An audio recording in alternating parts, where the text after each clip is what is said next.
Is debt stealing your future? Sharon Horne-Ellstrom here. Let's talk about it today. Welcome to day 63 of our Supersize Your Business annual challenge. Today we're talking about debt. Now I'm of the mind, and I've been on both sides of this little coin, of course, through my many businesses and through the different business, different programs and things that I've personally participated in as well as done. And I learned a long time ago, and I learned through some really bad experiences. I've never had to declare bankruptcy, which I'm really proud of, because it's been one of those lines in the sand where I'm like, I'm never going to do this no matter what. No matter how ugly things get, I'm never going to do this. And sometimes things get really ugly in our businesses, and ugly by super duper challenging, pull our hair out. We got to figure this out or we're going to be in deep trouble. Ugly. A lot of people experienced that during the pandemic. During the pandemic, they totally lost everything. Businesses they'd spent their lives putting together were gone in a matter of weeks because of that particular event, which none of us had planned for. I don't know about you, but prior to 2020, I had nothing in our business contingency plans or my personal contingency plans to deal with a global pandemic, right? Just had never even crossed my mind or my radar. It's in all of them now. So we're talking about debt today. And like I said, I don't think debt is good or bad. I am a huge believer in debt to acquire assets. I've been in the real estate industry and business for a long, long time. And some of my biggest paydays and chunks of money have come from using debt to buy property that appreciated in value and then selling that property for a rather large profit, which is always a good thing, right? So debt to buy assets, debt to invest in ourselves and learn a skill, become better or faster or more efficient or more effective at something that helps us to be a better person, to build our businesses. I am all for that but here's the advent.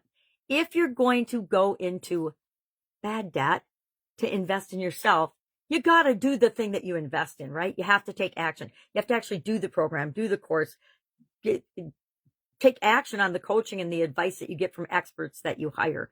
Implement the things that they recommend for you. I cannot tell you how many businesses I work with that spend hundreds of thousands or millions of dollars on systems and processes and coaches and experts, and then they never implement them. They do zero with it.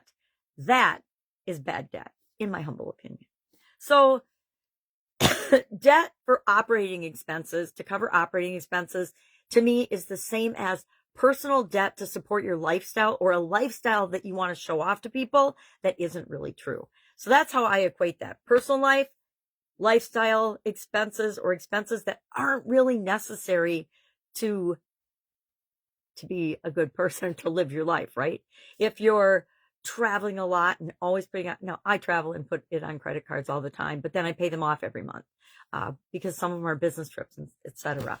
And I want to keep a record and a track of that. But if you're supporting a lifestyle or supporting things in your business like cash flow, that is bad debt, especially if it's high interest debt.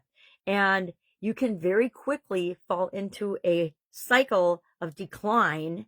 That's why I say, is debt stealing your business, stealing your future? Because it can happen really fast. And it has a snowball effect, and one little thing can fall apart, and then you think that that's the solution for everything. So you slap a Band-Aid on it. And instead of fixing the root cause of it, we just keep slapping Band-Aids on it. And that can absolutely positively destroy your business, because more businesses go out of business because they don't have the cash flow and the systems that they need to create consistent income, etc. Yeah, preaching to the choir. I'm sure we've all been through those, right? Feast and famine phases of building and growing our businesses. So what do I want you to do today? I want you to think about, and I want you to actually take a look at, because a lot of times the bigger we get, the bigger our business gets, the less control we have over certain things. Look at how debt is being used in your organization right now and separate it out, because I think almost everybody will find that somewhere in there are some bad habit ways of using debt that sneak into our culture and sneak into our business.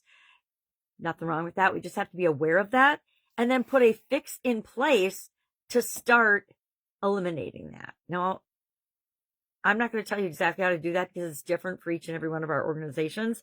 But I will tell you, depending on what that debt is going for and where it's going, and if it's always a problem if it's a high interest Band-Aid type of debt.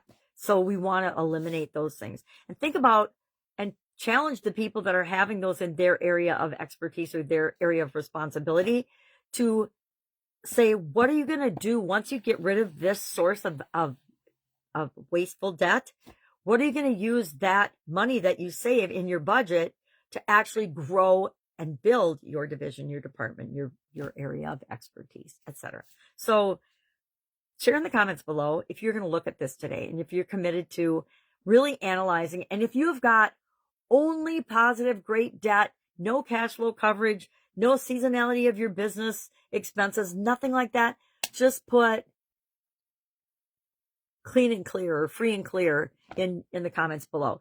I've set my businesses up so that we no longer use short-term financing at high interest rates for anything.